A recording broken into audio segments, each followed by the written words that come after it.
So let's go into this baby bottle product now. So let's flip it a little bit right now. And now we don't have maybe a problem with turning this sale into profit quickly, because we've got something like a product here that can be shipped out immediately. So what you're going to find is that people get to the website and you can just buy that product there and then. Like a classic e-commerce store, they can run traffic, and if it converts, it's like they see the same money come back into the account in the same day pretty much. And so it's a quick turnaround of lead to customer. But in this scenario, I wanted to talk about like the product-based and like different ideas for a funnel and how you can potentially put something together to get more conversion, to get more money out of the funnel as well, but also whilst you're providing even better service as well. So let's talk about this then, Ollie. What kind of ideas can you bring to the table around if you're selling like a baby bottle, for example? Sure. So again, if we're looking at this from a YouTube standpoint, you are probably going to be facing traffic that's going to be coming towards your site with some level of intent. I know I've said that before, but I just want to impress upon you that there are different temperatures of traffic. We're not dealing with some kind of interest targeting here necessarily. We're dealing with some level of intent, whether that is a brand intent. They're looking for a specific brand of bottle, or they're generically looking for some kind of bottle or some kind of associated thing. Their pain is around one thing in particular that your solution solves. So let's say, for example, we could get in front of mothers with newborns who are looking up baby-related products. That's likely to convert pretty well, but that's kind of the interest-based. When it comes to search-based, it's like someone's actually going onto YouTube and looking up a video that's kind of like, how to help my child with colic. Best ways to deal with colic with an infant, for example.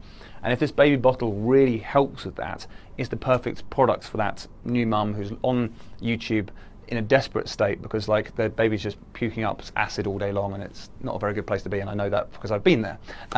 So yes, so this is the sort of product that you definitely need. So this is like that idea that you have, and that's the baby. Yeah, there you go. That's a big baby.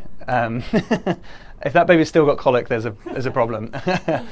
So that's the thing, though, is you're looking on behalf of your new son or new daughter who's got this problem, and you're on YouTube with intent, looking for help from other people, from other brands for products, etc., etc. So take it from there. Sure. So this is going to be a little bit different because. You know, as Tom said, they're probably coming to the site with some level of intent of actually buying something, whereas these people were coming to the site to discover and find out more about something. So really this process, from a lead perspective, can be done in a number of different ways. One of the first ways to do it is to consider actually doing what we call a fairly blind offer. And what that means is that we're actually promising something to them, but they don't actually yet know what it's going to be.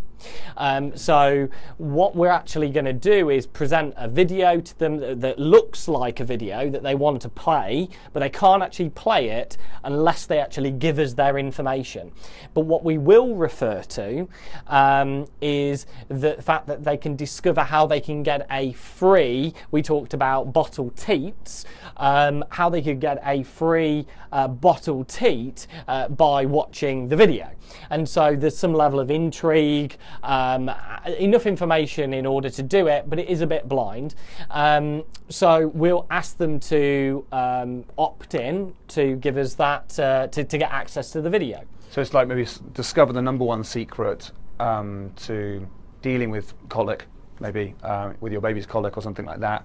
And plus also you'll get a free teat with this process or something. Sure. Now the other way of doing it is to be quite open about the fact right up front that they can actually claim a free teat. Okay, and you'll see in a moment how we monetize it, but we could do that by just saying enter your details to get your free teat. It could be as simple as that. I quite like the idea, and just to put it in your mind, the mechanism of how we do it, which to me would work that it'd be like a video that they get on the other side of the opt-in. Okay?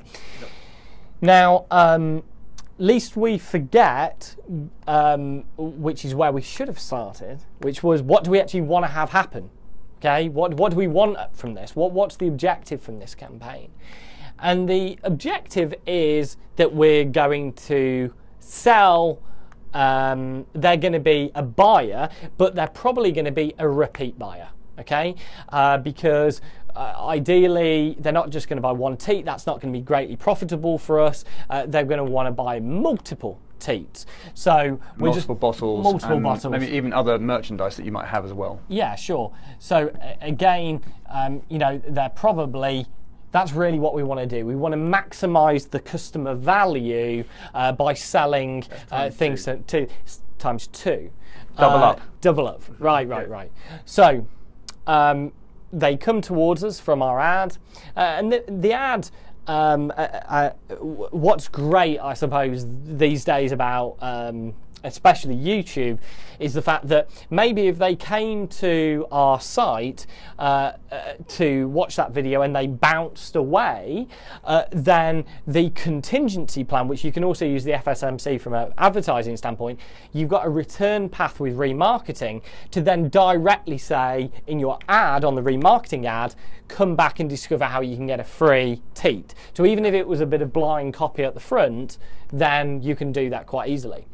Now, what we do at this point to monetize them is actually say you can get a free teat, so X or Y, okay, but you need to cover the P&P, okay.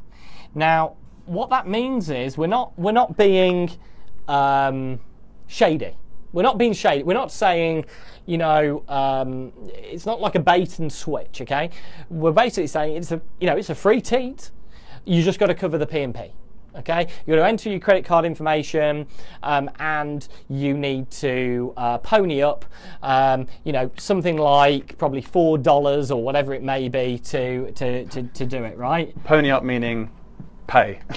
Pay, yeah, sure, yeah. Sorry, I should be less Anglo. Yeah, very UK thing to say, but that's fine. But yeah, cool. Okay, so you're kind of getting them to go from watching a video on the site and then saying you can get the free teat as long as you get paid the postage and packaging. Yeah, I think that's fair enough. And as long as it's of certain value. So sure. It's like you see this with other products and they say, hey, you can have this product for free as long as you pay it, as long as you value that product and value the monetary value of it. Sure. So it's like, you know the teat might be worth $10, we'll give you one for free as long as you pay $6 for the postage and packaging, something like that, right? Yeah, and you know, there is going to be, what that's going to demonstrate is a certain amount of profit, because it might not cost you that totally in postage and packaging. So there is going to be, you know, a little bit of profit there that can liquidate. But really where the opportunity comes is actually at the point when they've taken this to immediately offer them to have fries with that. Do you like that? Have fries with that. To upsell them to several of what they've just bought. And that's a fairly common thing. If they bought a singular free teat, okay, and they've just covered the P&P, now, because we've got credit card information, we can do what's called a one-click upsell to maximize the cart value. So we can say, cool, so you bought one teat, well, we know that they're going to need more than one, so here's a special one-time offer that you can take today, right now, while you're on this page, for 3 teats, okay, at a special discounted price of $29. Okay. Perfect. So what I love about this is that the fact that you're offering your product for free. So say, for example, let's say, for example, the product is normally $12 per teat. That's a lot of money, but let's just use that math for a second. And then you might say, okay, well, you can get it for free as long as you pay the postage and packaging of $6. So your actual profit margin, once you've created this teat, might be very, very high. It might be like cost you $2 to produce. So you're making $10 profit every time you sell one for $12, but you're selling it for just $6 here. So the postage and packaging might be cost you $4 to actually ship the teats out, but you're making $4 profit as well. So the actual cost of sending it out and the cost of products have been covered. Obviously, you have the cost of the advertising to liquidate, but you've got the perfect offer now. And the perfect thing is you're getting people to put in their credit card details, and it's very likely that once they've said yes to one, and on the very next page they say, well, do you want 3 of them?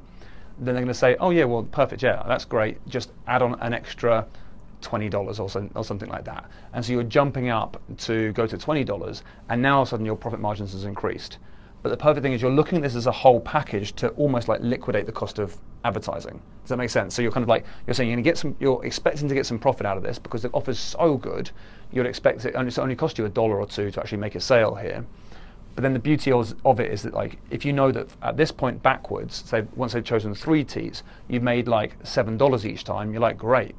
Now let's go crazy on advertising spend. And also you can probably put many more offers on the back of that as well.